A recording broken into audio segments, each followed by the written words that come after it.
Hi everyone, Mike Evans and Casey Pine. Hello. We'll be back in 30 seconds with the episode 134 of SpyCurious. And the reason I'm trying not to laugh is Casey Pine just told me to shut up and look pretty. See you in 30 seconds.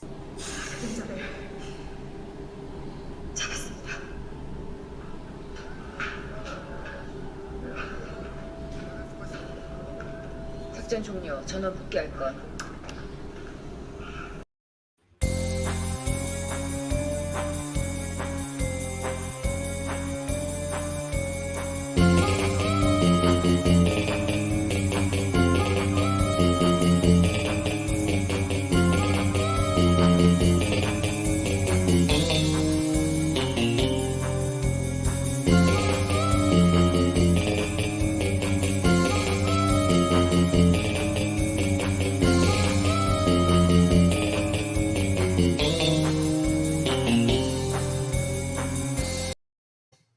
G'day Jamie. G'day Casey, how are you? Yeah, I'm wonderful. Thanks, Mike. Had a very good week. You got a big mission this week, haven't you? I do, driving all the way from the north to the south, so it'll be very interesting. Yes, Casey just found out earlier this week that her 90-year-old grandmother's going to yoga classes and Casey's going down there to sort it out, that situation, aren't you, Casey?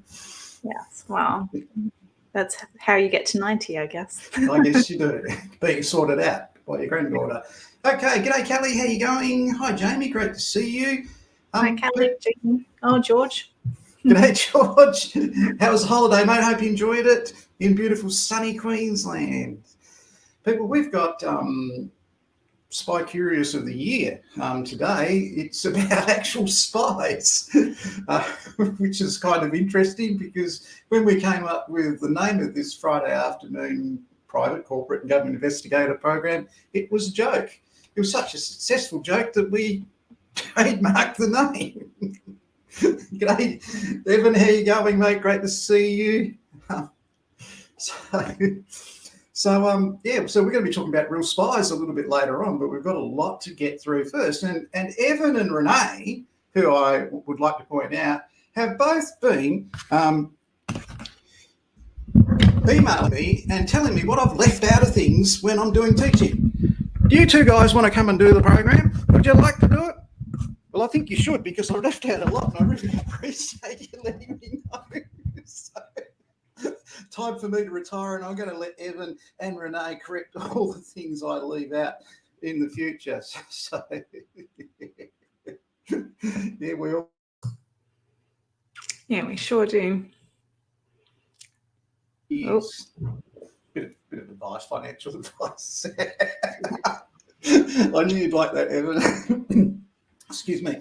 So people, never like to start off on a sad note, but we're going to give you a glimpse into the New South Wales floods and what it's actually like. You don't see this on the news, so I'm just going to go through it so you can see it. This was filmed on Wednesday of this week. So you're an insurance investigator. This is what you do. This is so you can get an idea of the devastation at the pointy end that's beyond the internet and beyond the phone. So this is Murwillimbah in New South Wales. As you're driving along, you can see all the rubbish from the house. It's carpet, furniture, white goods. All these houses were fully underwater. Everything they had, the clothing, their shoes, was destroyed with mud. These houses were just inundated with water and mud everywhere. The army's there helping them, doing what they can. They haven't got a lot of heavy equipment, but they've got some personnel there. Those cars are from people that are helping, so they're drivable vehicles that you can see at that point.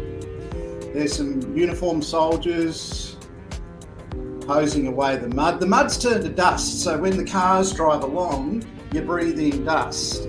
The thing that you notice most when you're down there like this is the smell of the mud. That was on Wednesday. By tomorrow, with another 27-degree day, all you're going to be able to smell is the rotting carcasses of all the horses and the cattle in the district, and there's literally hundreds of thousands of them. You will not be able to breathe in this area tomorrow with the humidity, the heat and the rotting smell. You'd have to wear 3 face masks and you do not get used to it.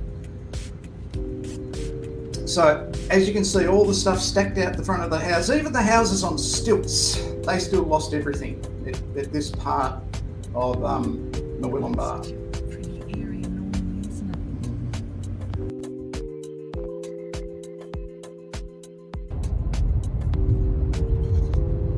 Both sides of the road stacked up with carpet, mattresses, furniture,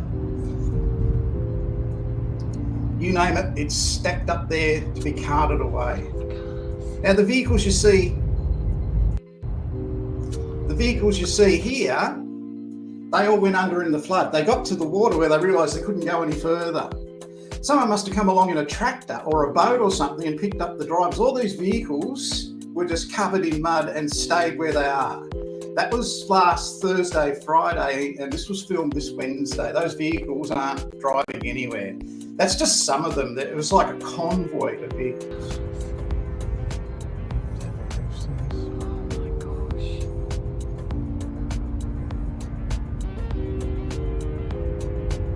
It's a real tragedy.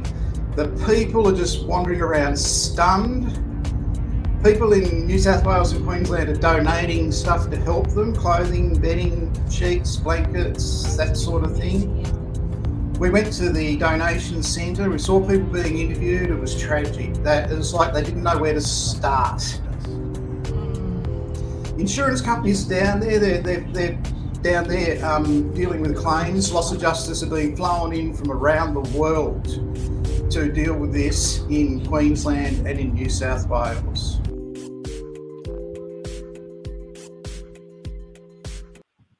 So very, very tragic situation unfolding there over the last week. It was awful to watch. We went in from the southern end, and that's where about 8 kilometres out you could pick up the smell of the dead cattle, horse, livestock, that sort of thing.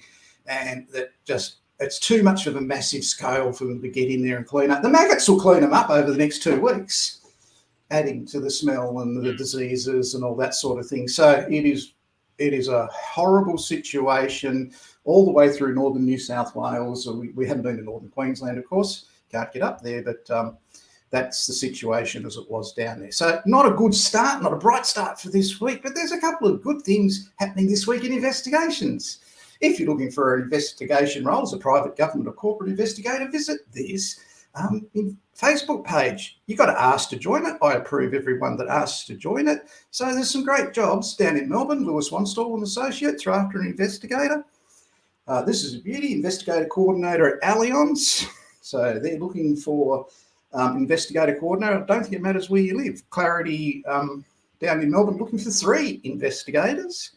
ProCare in Melbourne are looking for an investigator. That's Clarity again. SureFact are looking for investigators in New South Wales and in Victoria. And up in Brisbane, G. Hughes and Associates are looking for an investigator up there. So they're just some of the things that are happening in job-wise in the industry this week. Casey, what have you got for us this week? Yeah, I have something pretty cool for us this week that it was actually one of our viewers, Max from, sorry, I'm mucking up my my everything right now. So Max from Air Max Investigations actually wrote into me recently and said that he would like me to discuss the risk versus reward from a surveillance perspective. And Max was kind enough to put together all of his thoughts for me and a really great visual that I will show shortly. But he says that some investigators only ever think about minimizing risk, but don't take into account that it's part of the job. It's important to stay safe, but taking risks is part of your toolbox as a private investigator. That's half of the reason why it's such an exciting and fun job, because no 2 jobs are ever the same and there is always an amount of risk. So every surveillance job you do has a risk versus reward ratio and should be considered when you're doing your pre-planning. So depending on how much risk you're willing to take might depend on what rewards you are going to get as a surveillance agent. And Max also mentioned that minimizing risk in the field is typically thought of only when risk presents itself. So if you have been watching someone at their house, the subject has wandered down the street and gone to catch a bus to go into work, and you jump on that bus and follow walking down Queen Street Mall behind them, and they turn around and go, "Hey, are you following me?" And then you're like, "Oh, didn't think about being approached." So it's really important to remember that that is something that can happen. So it's not just thinking that you're doing your job, but also just knowing that, funny joke, surely not. So minimizing risks in this field, yes, as I said, typically we only think about it when it presents itself. But don't worry so much when it does happen, because it is part of the job. I actually spoke to Alex Evans, who is one of the surveillance operatives that teaches at the Australian Security Academy. I talked to him today about this at length, and he said that every single surveillance job, you have to weigh up the risk reward ratio, because it happens with every job. With every job, there is risk. And Max also points out that every surveillance job is a fluid situation. And I'm just going to quote Max here saying, well, he said, "Personally, I do not concur that a PI should not take any risks. If they don't, they're probably not doing their job, as some might say. If you keep within the law and don't go in blind, then taking risks is part of your toolbox." So remember that it's not just about minimizing risk, it's about risk itself, because that is part of your job and one of the many things that you can use in your favor. So what are some tips? Oh, sorry, I just wanted to actually show the risk versus reward for surveillance visual that Max sent through. He kindly put this together. It's fantastic. So your risk of detection, and then the investigative technique that you could use that will produce rewards. So obviously certain techniques that you employ, your risk of detection goes up. So that was a really fantastic visual. Thank you, Max. So some tips for thinking about risk versus reward: embrace risk. Understand that it's part of your job, but make it calculated. And Alex said to me today something that I love, that because we all do it kind of unconsciously, but Alex said, I always think about it in likely versus unlikely. So if I park here, am I likely to be caught, or am I unlikely to be caught? And how much risk is there in being here? So I love that. That's a fantastic thing. And the other thing he said, which is probably my absolute favorite thing, is that you should be discussing the risk with the client so you're both aware and subject to the risk together. So Alex gave me a fantastic example of where a client needed Alex to get a picture of someone getting out of a vehicle, that specific picture. And Alex said to them, well, you realize that that's quite a high risk that I'm going to be caught. And they said, yes, that's the risk that we're willing to take. He got the picture and he also got caught. So that was just a really fantastic example. And Max said also that you should do your own due diligence. So as he points out in his email to me, that people aren't always 100% honest to insurance companies and things like that. So when you get a job, you get part of a story, and it doesn't take long just to have a little bit of a look online, especially if you follow this show. I'm sure you've picked up lots of tips on how to search for people. And yeah, just have a little look yourself. So that was the risk reward talk that I thought we should talk about today. Thank you so much, Max, for sending that in, and Alex for talking to me about it today. Thank you, Casey. That was wonderful. Really enjoyed that. Thanks, Max. So, Max, you should join Renee and Evan in coming and start doing the program too. So, good on you, buddy. It's really great. I love it when you guys get involved like that and add Yeah. so much value to it. And that's what we're all about. It's professionalism, and that's what we want here. So, people, we're going to go into our spy situation. All right. If there's a book about spies, I've got it. All right. I'm just fascinated by it. And if there's a person in Australia that's met a foreign spy in Australia and had to deal with that foreign spy all around the world in multiple countries, it's our next guest. So he has gladly given up his time to help us with his experience of international spies. Thanks, George. That's good, mate. That'll get you everywhere. I'll send out another diploma, buddy. It's on the way.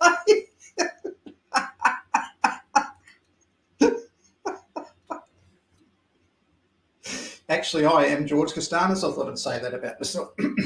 So let's have a look at our interview with Mark Grover and his take on what I asked him. Now, given that I asked him to do this at 7 o'clock last night, I thought he came out quite good.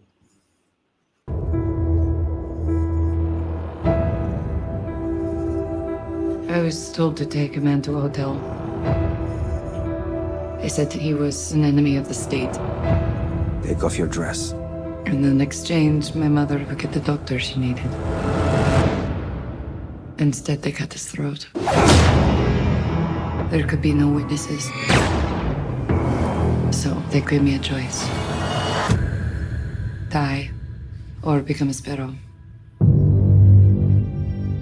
From this day forward, you will become sparrows. Weapons in a global struggle for power. You'll be trained in psychological manipulation. You must learn to push yourself beyond all limitation. Welcome to the program, Mark. In your experience, my friend, would a private investigator in Australia be likely to encounter an international spy? Yeah, g'day, Mike. Certainly, for sure. I know that with my experience overseas, most particularly, yes, that has occurred, did occur. In relation to when you come across one of these people, is it likely to happen volunteering at the animal shelter or in the Country Women's Association or down at the Bowls Club?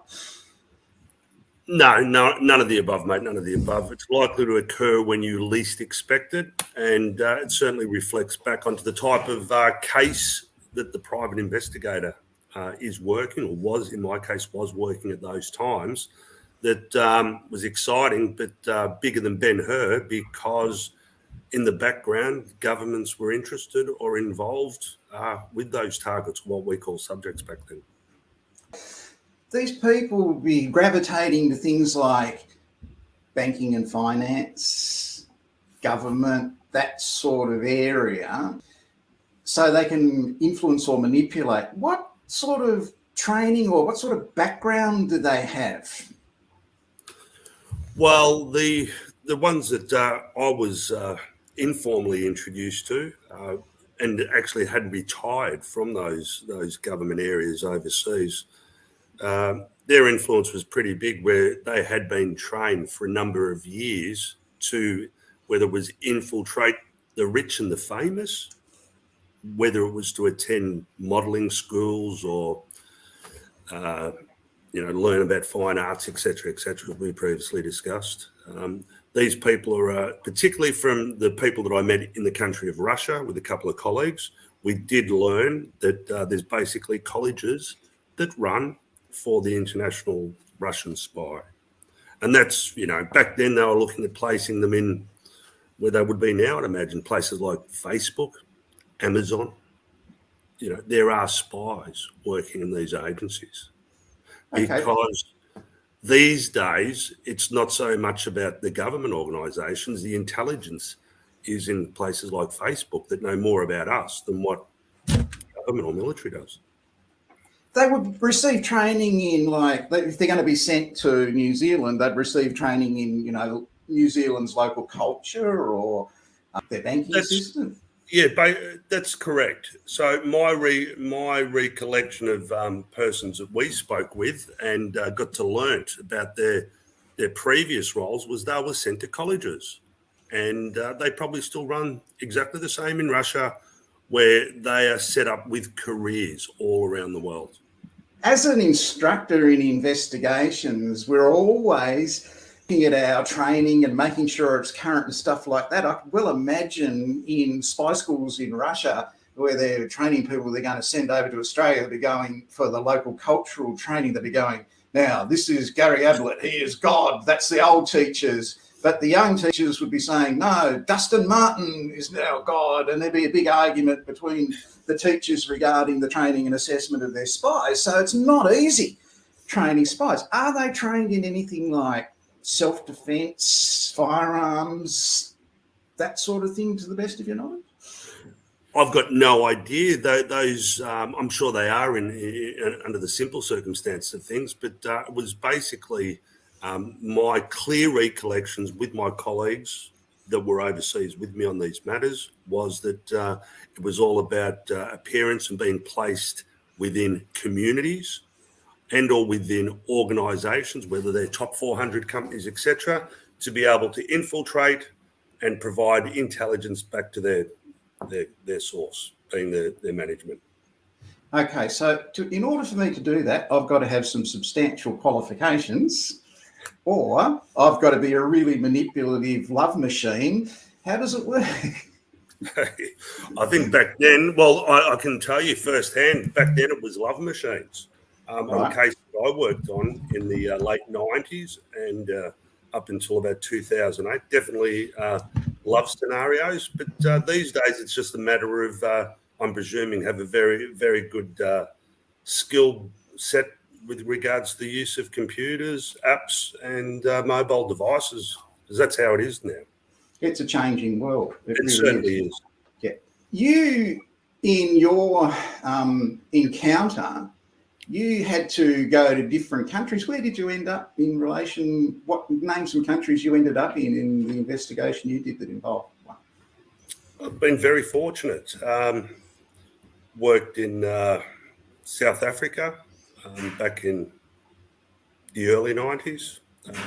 Quite a scary place to go to.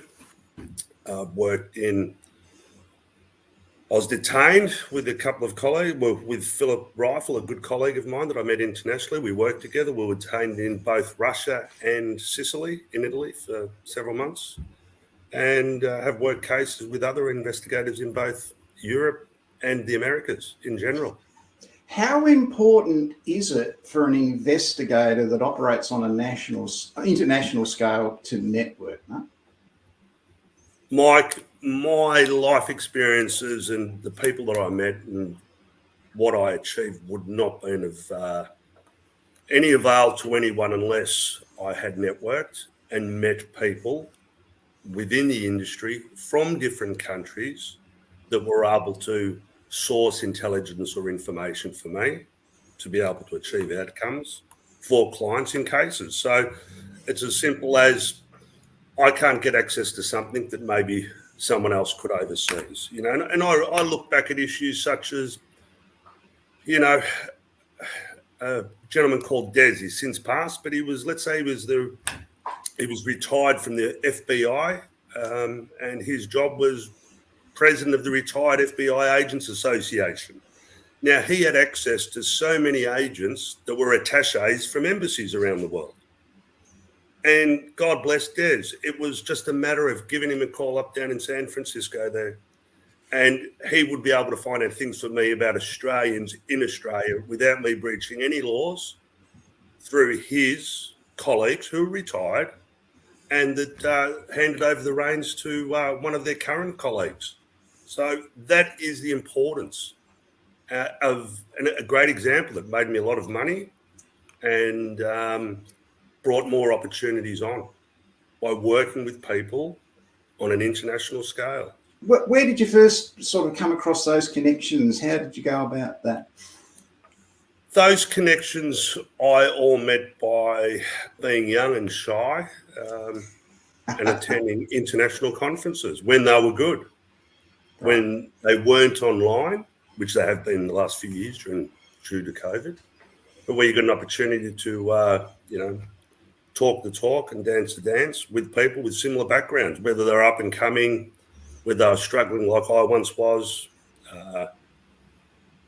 listening to their stories. And it was always great sharing experiences or issues regarding your profession with particularly someone from internationally, because it was a bit like confession. You could learn a lot more and talk to them about issues, whereas it wasn't as if I could call my colleague up from down the road and say, what's your advice on this? Yeah. But I could do it overseas. And it was something I looked forward to annually, yeah. You actually was assisted in one investigation with a contact in Russia? That's correct, yes. And so that person was able to assist you with local knowledge or guidance and be able to find some people you might needed to interview or once get some information in relation to those sorts of things. How was there a language barrier, or do the people you were speaking to, did they speak English? There was a language barrier, particularly in Novosibirsk, which was very far away and very cold. Right. Mainstream in Moscow, no, there wasn't such a language barrier. In fact, the chap that assisted myself and my colleague, he was a graduate of one of the KGB. Was finished off being a trainer, and we required his services and assistance with a very long and lengthy investigation. And I'll never forget, some of the stories and just going out to meet up with him. He'd drive around the block hypothetically a dozen times to make sure he wasn't being followed and that we weren't being followed, because it was his opinion that everyone in Russia was still being followed. And he would point out buildings and tell us stories behind each building, how many thousands of people worked in there, how they are still a communist country, how it is the role of the neighbours still to report in. And no different to, having done work over in Panama and, over the road from Florida there, people dob on people all the time. If there's money in it, or if they can get their electricity coupons paid for, so be it. Yeah. Okay, all right. So we can manipulate that.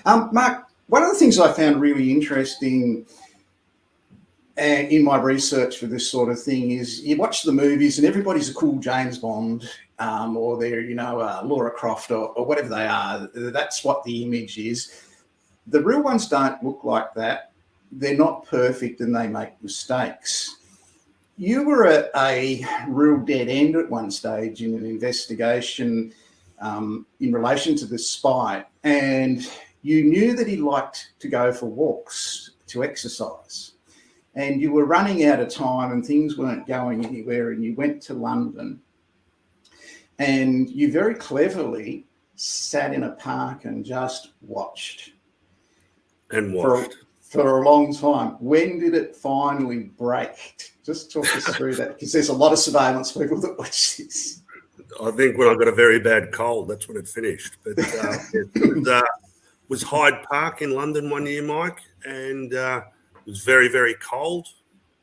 And we knew one thing, that the target, the spy, loved to walk. And from inquiries with local people, we knew that he would at some stage walk through this park. And eventually he did walk through the park. And I think that was probably just 5 to 7 days into that role. And I'll never ever forget it. I genuinely did come down with a very big cold, but it was very rewarding knowing that we hit the jackpot, establishing where he was residing, and then allowing everything else in a Pandora's box to open, which greatly assisted us and some other international organisations.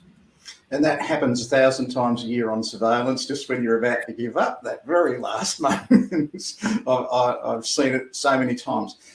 Thanks for coming in and sharing that with us, Mark. I really appreciate that. There's going to be a lot of people who are interested in this. I think we're sowing the seeds for a little bit of interest in the future, and we'll get you back in the future to have a little bit more of a talk about it. Thanks, mate. No, great stuff, Mike. Thanks so much for having me on and for allowing me to remember the good old days. Good on you. That's Mark Grover, former president of the World Association of Detectives and the AISB in Victoria. You'll hear a lot of people over the course of the next week hang shit on Mark for being on this program. They're the same people from the same Facebook group that did it to Dan Crowley, did it to Maurice Kerrigan, did it to Vince Scopoletti. None of them would say it to his face, any one of them. So, too bad. I was proud to have Mark on today and to share his experiences with Rural Spies in Australia. G'day, Kelly. How you going? So, when we come across spies, there's some constant themes. We've spoken about before in this series, and I hope you've taken it in, because someone who is from another culture or another country, what they can get that Dustin Martin's the best footballer in existence. They get that. Everybody gets that. Well, even the Eskimos in the frozen tundra get that about Dusty. What they don't get is pop culture. So they wouldn't know what Dorothy the dinosaur meant and whether Dorothy the dinosaur was a real dinosaur or a cartoon dinosaur or a great big green outfit dinosaur. I have no idea. That's one of their shortcomings. So if you want to beat a spy in a military operation or in a civil investigation or whatever it is, you can go back to some of our past broadcasts and learn how to do that with pop culture. So pop culture is something, it's not just something that your grandfather and grandmother don't understand, it's what people from other countries don't understand. The ladies are trained professional killers. They're trained to get you into bed, get all the information out of you, and if they have to defend themselves, they can kill you, like Casey just tried to shoot me. And they have no remorse, none whatsoever, about killing anybody. They have remorse about their job. And what they don't teach you in anti-spy school, but it's very real, and you'll hear it when you got one relaxed trying to get you into bed and boot you, I suppose, I don't know. But in conversation with them, they talk about a black swan. Now, in Australia, we have black swans swimming around the parks. That's what they are. In Asia and Europe, black swans are the equivalent of the black sheep in your family. So, but it's a little bit more of a level up. We can have a black sheep in Australia in a family. It's quite tolerable. Just get pissed all the time, and they're wasters, and they just smoke cones all day. That's it. They give me advice on how to run my program and what to put in it. So we have our black swans a lot worse. And that's their guiltiness coming out about what they're doing. And they start to discuss it the more friendly they get with you. So something to look for, and just watch. You hear that mentioned in an Asian or European culture, go to the next level of alert, please, people. Okay, so pop culture, black swan, and importantly, yes, James Bond and Lara Croft, absolutely perfect, gorgeous, fit, never make a mistake, never lose. The guy had to go for a walk in Hyde Park. Mark was 2 hours, I reckon, probably less than an hour away, given up, and the game would have been over and it would have ended at that point. My wife rang me up when I was on surveillance one day. The 7th day of surveillance, never saw the subject once, never saw it. Had a carpal tunnel left-hand injury. I was about to pack up. That's right, George. I was about to pack up my stuff and head back home. She rang me. She said, could you drop into the shop and get some eggs and some milk on the way home, please? I said, okay, no worries. Yeah, what's the kids doing? This, that, and the other, and this is happening on the weekend. And suddenly, because of the delay, I'm sitting there in my observation position. The claimant just drove past me. If I hadn't been delayed by that phone call, I wouldn't have gone to the beach and watched this person with a left hand carpal tunnel injury with her left hand throw a stick 134 times into the ocean for her 2 dogs to go and fetch.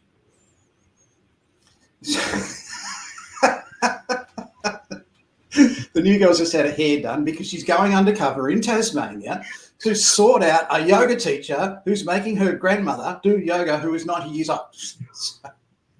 So this is the undercover look. Please, people.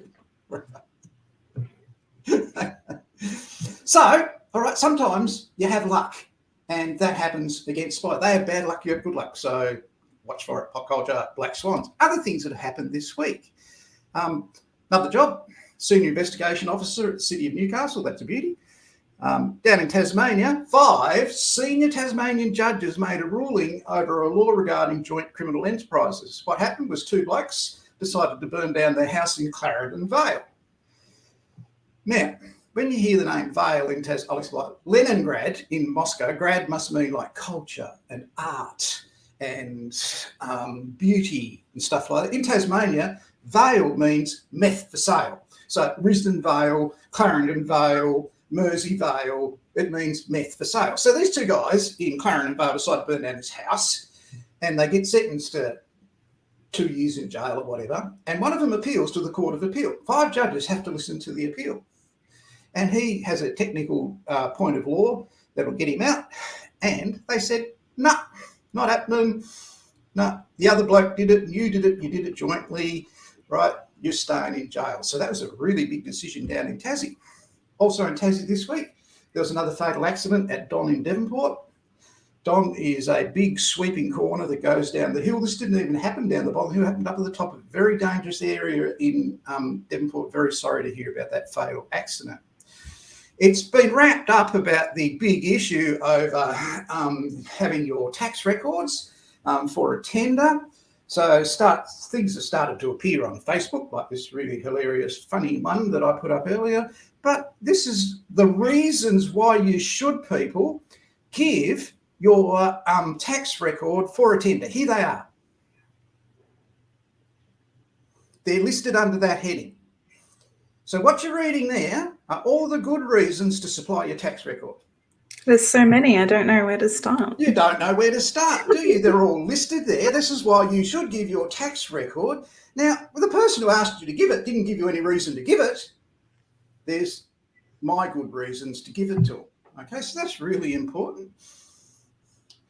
This is how it goes. Surveillance investigators, 17 years ago, they brought in service level agreements. Well, that's okay, that's fine. We have to have that. 16 years ago, they made you supply your driving history because you're doing CTP. Well, fair enough, you did.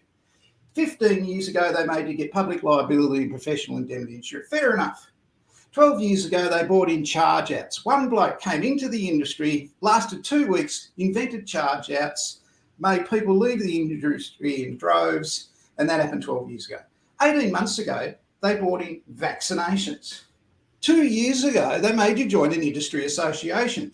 Have you noticed that since that time, no one's asked you for a copy of your membership of an industry association? No one has checked that you're a member since. It was a one-off, one thing. Now they want your tax records. Do what it says in the heading there. If you're going to accept that, bend over. When an employer asks you stupid things like this, you get in contact with your industry association. You say, I'm a paid-up member of the industry association. This employer, name them, and this person, name him or her, has asked me to bend over for this reason, and I don't know why. That's what industry associations are for. And if your industry association does nothing about it, start making a lot of noise. That's really important. In Melbourne, the Montague Bridge has got its first victim in 93 days, a very low bridge, and there's the truck that hit it just today. So that's hot off the press. What have we got here? Suncorp looking for that assessor. Sure fact, I've done that. Oh, this is interesting. This is where Casey's going this week in Tasmania. This is Bothwell in Tasmania. Where you see that red dot, it's called the Lower Farm at Bothwell, Tasmania. That's a shearing shed where we start our bush and rural surveillance program. If you move that red dot up to the top right-hand corner, that's where the township of Bothwell, all 400 residents, back in 1806 were going to evacuate to when the Russians invaded Bothwell. There's a bit of history for you. That was a big concern back in the day. The Russians were going to send out an expeditionary force to attack Bothwell. Well, probably more Australia or something like that, but that's how scared they were back in the day. They even had it in their plans to move up to this defendable valley where you had to come through high hills on either side to get to them, and they would take on the Russians in a last stand there. Casey's been fishing there and got lost at that point, top right-hand corner, hopelessly lost, and she also fell in a very cold river as she tried to walk across it. That was my... Whose fault? Let the record show that was your fault. Okay, no worries. we might come back to that in the future for people who want the truth. No, the truth get in the way of a good story. So Grandma will be having a big party this time next week with all her friends, and Casey won't be here, unfortunately. People, that was, where am I? Episode 135 of SpyCurious with Real Spies, with some amazing research work done by Casey and Max, and we really appreciate that. We really appreciate Renee and Evan's contribution. Thank you, Renee. Every time I go to Tasmania and get lost, it is this man's fault. I was lost in sand dunes. Do not fall for it, Renee. We'll get Alex on and he can explain what happened because he was there. So I'll be back next week. Casey will be partying on at her 90th birthday. And thanks, George. And this is where I went wrong with Renee last week. Renee put up a great post about what I'd missed, and it was fantastic. And by the time I saw it, it was too late. I hit the off button. So I've searched everywhere for a record of Renee's correction of what I missed, and I really appreciate it, Renee. I really do. We'll go out in our usual way, which I started with instead of the right way, because this is live and I'm old, Stu.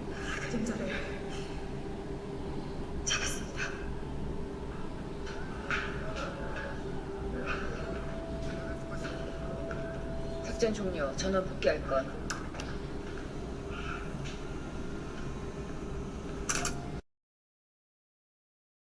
That's our mission complete for episode 135 of SpyCurious with real spy stuff for the first time ever. Thanks for watching, everybody. See you next week. See you, Casey. Have fun in Tassie. I will.